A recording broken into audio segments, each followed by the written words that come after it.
Thanks for tuning in to the Alltech Network podcast, episode number 4, which was originally aired and recorded on October 30th, 2014, mixlr.com/Alltech, mixlr.com/Alltech. Today's episode is sponsored by Next Day PC. Get your reseller license with nextdaypc.com and earn up to 25% commission on each sale. Be sure to visit the Next Day PC storefront for Alltech Network. It's nextdaypc.com/TATN. Enjoy the show.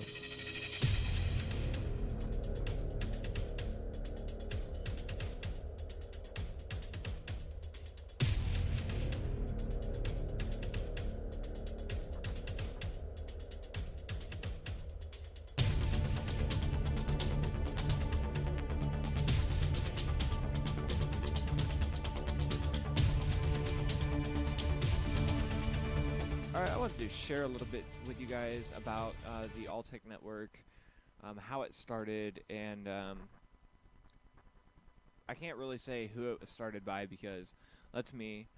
I'm the founder and owner of the Alltech Network, but the Alltech Network didn't start as the Alltech Network. Back in early 2007, I myself, being quiet, computer literate, and very tech savvy, I decided to form a computer business known as Cass County Computer Repair, and that was back in early 2007.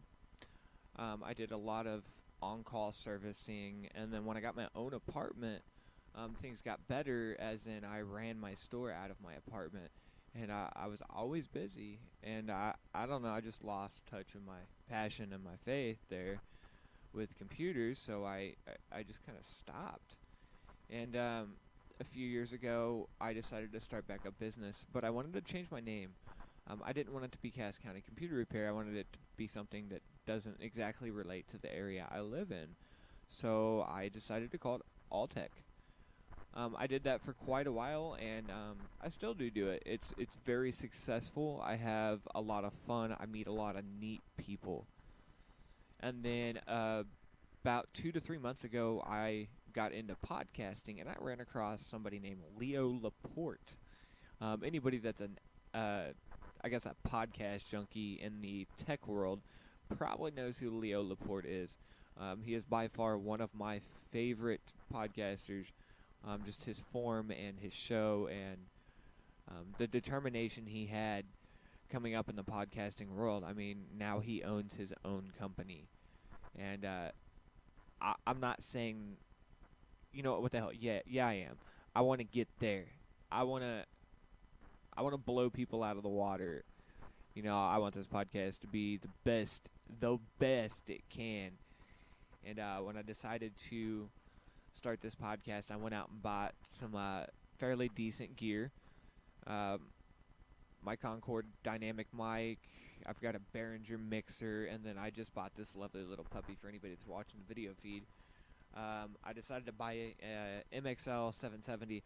Now, before you guys get going on hey, wait, Mike, condenser mics aren't that great for podcasting. I happen to have a friend that's a music engineer, and it is possible to use a condenser mic for podcasting. You just got to do your settings correctly on your mixer and do the best you can to keep your room quiet. I know they do pick up a lot, but as you notice, I'm using my dynamic mic. Podcasting's not the only reason I bought my MXL 770. I do rap, so I figured that would be great for rapping. Almost had to sneeze. The main reason I'm doing these podcasts, the inspiration came from Leo Laporte, and simply my passion is to help people understand technology better and learn how to use it better on a day-to-day basis. You look at our society nowadays, and technology's all around you. And in fact, I remember when I was little, technology was there, but it's nothing like it is today. You got your flat TVs. I remember tube TVs. Hell, I remember console TVs. So, yeah, it's technology's definitely come a long way. And that's all I really have on what this show's about, how it started, and what inspired me to do it. Um, ooh, gotta sneeze again. Today's show is brought to you in part by, damn it. I forgot who's sponsoring me. How can I do that? Where's my sponsor now?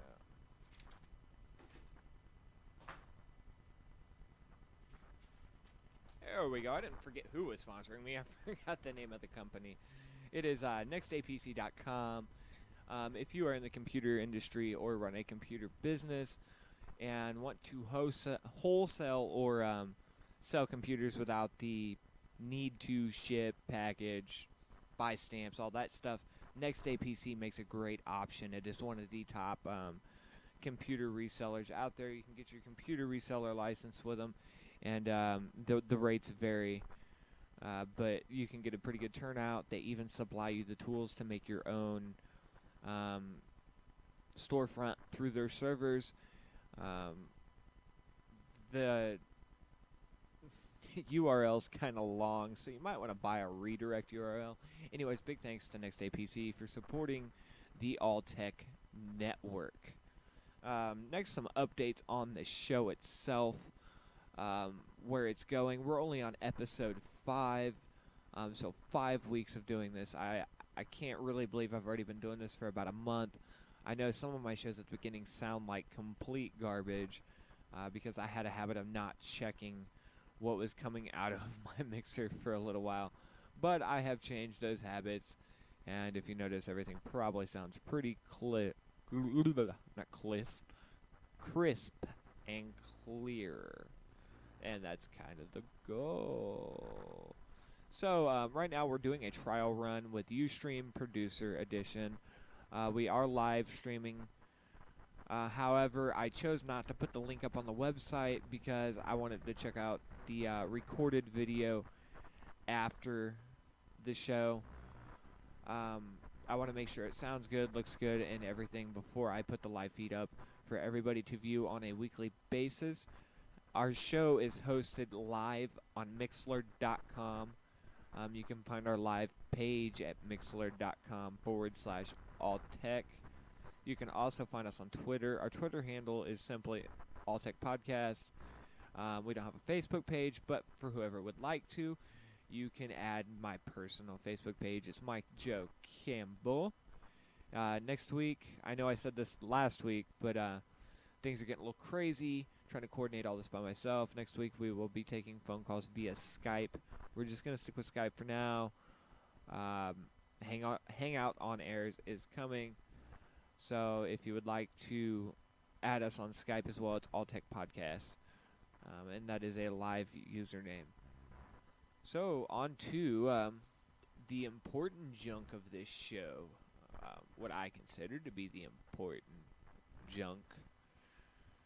The CEO of YouTube is officially announced YouTube's move to get into the media streaming market, which I think is wonderful. Me personally, I use YouTube a lot. In fact, I find myself using it more than Pandora. The reason I use YouTube more than Pandora is because I like picking the music I want to hear. Yeah, Pandora's nice to discover new music and all that junk. But, where is it? She stated that one of the obstacles is figuring out how to give people options. I believe that is just short for how much are we going to charge you, poor bastards. I don't remember how much Pandora 1 is right now, but it's not too awful. I do like Pandora, but like I said, YouTube's my primary choice just because I can pick what I want to listen to. Now, I did try and get in touch with Brad Mullen from Engadget, who is the one that wrote the article I just mentioned. I wanted to get him on here and do a live interview. However, Brad never returned my email or responded to me on Twitter, so I decided to move on and keep the show rolling. Rolling. Keep that doggy rolling. I know that's not how the song goes, but I really don't care. Anybody have an iPhone? I don't. But I really would like to try out the Apple Pay. Mr. I hate iPhones over here wants to try an iPhone out. Oh, I'm such a hypocrite sometimes. Well, I personally feel like Apple set a really high bar. Apple Pay activated 1 million cards in 72 hours. 72 hours, 1 million cards. Like, holy crap. Holy crap. I really feel like Apple's onto something here. Google Wallet and ISIS, what used to be ISIS, it's now called SoftCard, have been around for a little while, but no one's taken that technology and made it so secure. Because with Google Wallet and ISIS, or aka SoftCard, your credit card number is still sent to the terminal, whereas with Apple Pay, from what I understand, is a token system. Your phone gives the terminal a number that it generates, and the terminal thinks that it's a credit card number, and it uses that number to charge your account instead of your personal credit card number. So you don't ever have to worry about giving out your personal credit card number. And I think this is a wonderful idea. I don't carry debit cards for that reason. I carry cash, which some say is more dangerous. I've gotten my ass bit for doing that. Car broken into, wallet in the car, all my cash in my wallet. Yeah, it sucked. But yeah, I really kind of see this becoming the new standard. Whereas, there was a point when credit cards didn't exist, and then they replaced cash as the dominant currency. I worked retail and fast food for quite a while, and 90% of people pay with plastic. And who knows, 20 years from now, 90% of people are going to be paying with cell phones. And I find that to be a really good technological advantage. It's safer, it's smarter, and there's not much to do. You can hack it. Sure, we all know somebody's going to try, because that's what hackers do. They try their best to destroy people's lives.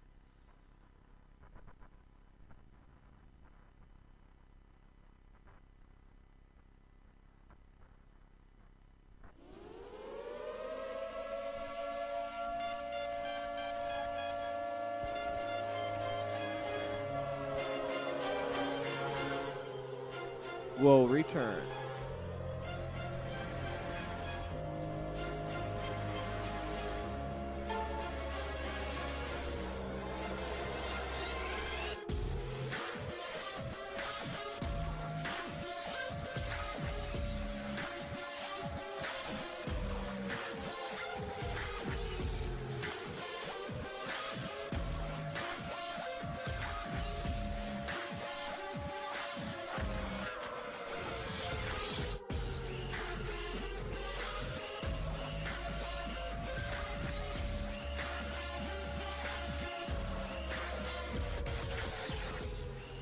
All right. We are now back, and this show's gonna be kind of short today. It's been a long week. I actually got the show ready in one night, as far as what I wanted to talk about. So I'm not gonna lie, I didn't really have a chance to go over everything like I should have, and comb through it and get more information. And I do apologize for that. I keep saying I want this show to be better, but this week I kind of half-assed everything. I mean, keep in mind, I'm running a computer business, my podcast, and I have a goddamn day job to keep the bills paid. But, excuse me. Most definitely excuse me. My favorite section of the show, and this is what I'm very passionate about, is helping people understand technology. So this is my viewer's questions corner. And I've actually gotten quite a few emails. I don't know if they're coming from my podcast on Podomatic, or Mixler, or wherever, or my Facebook. But I do appreciate the emails, because without this part of the show would not be the show it is. That is what this show is geared towards, is helping other people. So our first question is from Randy in Missouri. He says he has a Dell laptop with a slot CD drive. So there's no button to push to eject it. He has to use a key on his keyboard. That reminds me of the nose itches. Someone must be thinking about me. Anyways, back to question at hand. It's kind of like the old map books. You got to push the button on the keyboard to eject a CD. And he says it no longer seems to work. And he needs to get a disk out. Running Windows 7. Okay, well, Randy, there's a few options we can take here. You can go to Start My Computer, right-click on the disk drive, and click Eject.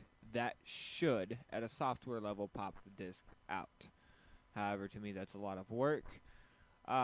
In the show notes, I do believe there is a widget, or not a widget, a widget, desktop widget that does perform an eject function for your CD drive. I will look that up and post it in Azai's show notes on tatn.weebly.com, our homepage.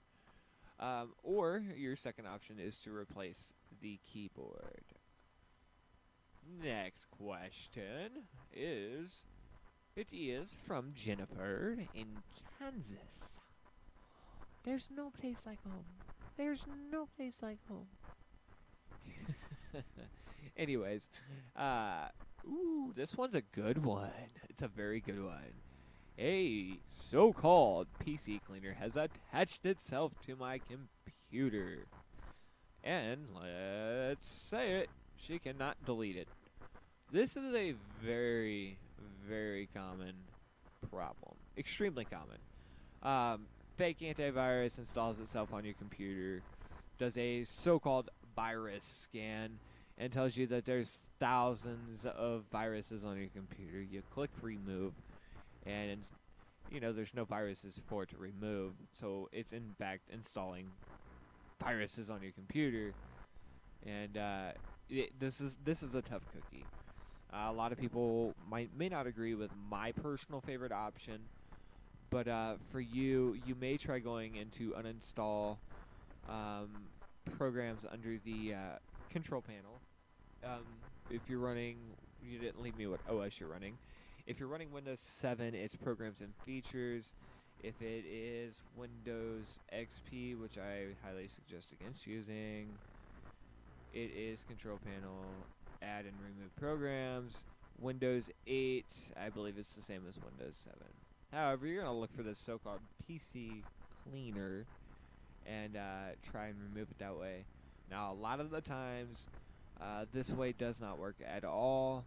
It's not possible to remove it. So the second option is hopefully you have a backup through a Carbonite, iDrive, external hard drive, CDs, flash drives, whatever you can find. If you do, you're good. You can the Alltech Network Podcast, Episode 3. Pop it in, boot your computer to your CD, and just format the hard drive and start from scratch. There's another tricky part to this. After a computer's been infected, you need to be very careful what you take off the computer, because sometimes that virus can be attached to something. So you back up your whole hard drive, reinstall Windows, and restore your hard drive. Well, if the viruses was in one of the programs, you just put it right back on your fresh installation of Windows. No bueno, no bueno, no bueno. The Alltech Network Podcast. This is a very tough virus to screw around with. On to the next viewer question. Again, thanks, Jennifer from Kansas. This is a very short question, but I thought I'd just throw it in here. Kent from Utah, and he's running Windows 7. How do I stop pop-ups? Pop-ups got to be one of the most annoying things on the internet. To me, they irritate the piss out of me. I hate them. It all depends on what browser you're running. Back in the day, I used to use Firefox with the extension AdBlock. AdBlock does do a very well job. In fact, I do think, Peter in the IRC chat says AdBlock is available for Google Chrome. So you might try ad block, but you got to stop and think. Are you in your web browser, or are you on your desktop when you start getting these pop-ups? Because pop-ups can actually be caused by malicious software that is installed on your computer. In fact, last week when I did my show, I was talking about my computer crashed in the middle of the show, and it's because I got a malicious virus on my computer, which kept throwing pop-ups, pop-ups, pop, pop, pop, pop, pop, pop, pop, pop, pop. You get the point. Pop-ups everywhere. Pop-up video. Anyways, if that's the case, you may want to download Malwarebytes. It's a free malware scanner, and it does a pretty darn good job. So that's always a plus. So give that a try and see how it goes. And if it works, shoot me an email. It is alltechnetwork.mike@gmail.com. That reminds me of the Yahoo days. Yahoo! I know I can't hold a tone at all. At all. Alright, on to the next section. Da da da da da da da da da da. My second favorite, my favorite's asking the viewers what their problems are. I love helping viewers out. The next section is download of the week, or aka app of the week. It just depends on my mood. And anybody that plays computer games a lot, I used to when I had the money for a decent computer, but I used to use my Xbox controller pretty much exclusively, especially to play Minecraft on the computer. It's just way better. I don't know. I like Xbox controllers. They're big, and go to plug in my Xbox One controller to my computer and nothing. So I did a little bit of digging, and thanks to our friends at TechSpot.com, there is a way to utilize your Xbox One controller for PC gaming. The controller drivers are available for both Windows 32-bit and 64-bit. But as of now, there's no mention to what exact games are supported. I'm going to say probably most of the games that support the 360 controller, plus there's a few programs out there, if those programs support the one controller. There's quite a few mapping programs that work on the 360 controller, which will automatically map your controller to the game you want to play. You just load the profile. I'm going to post a link in the description for both those, both 34 and 64-bit, as I'm sure somebody out there will love them. Love them, love them, love them. Okay, and next week we're going to be introducing a stock market section. Basically, I'm going to give a rundown of the stocks for the day that I do the podcast, which is every Thursday around 3 p.m., or it's supposed to be 3 p.m. Like I said, I'm a busy guy, so I don't have a lot of time sometimes. I know it was a short show today. Next week, I promise, it will be a way longer show. Way longer. And, if you guys have any questions, comments, concerns, you can email us at alltechnetwork.mike@gmail.com. You can also add us on Twitter. Twitter handles alltech. You can add us on Skype, alltech podcast, and you can add my personal Facebook. It's Mike Joe Campbell on Facebook.com. Anyways, that's all the time I have for today. I will see everybody back next week. Get to the chopper now.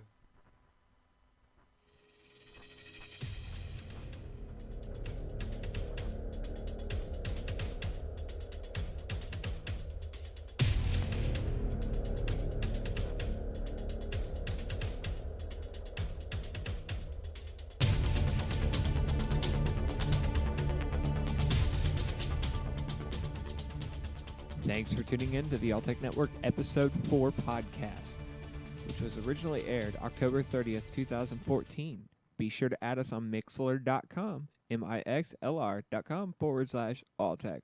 You can find us on Twitter at Alltech Podcast. Don't forget to check out our website, tatn.weebly.com. Till next time, Mikey.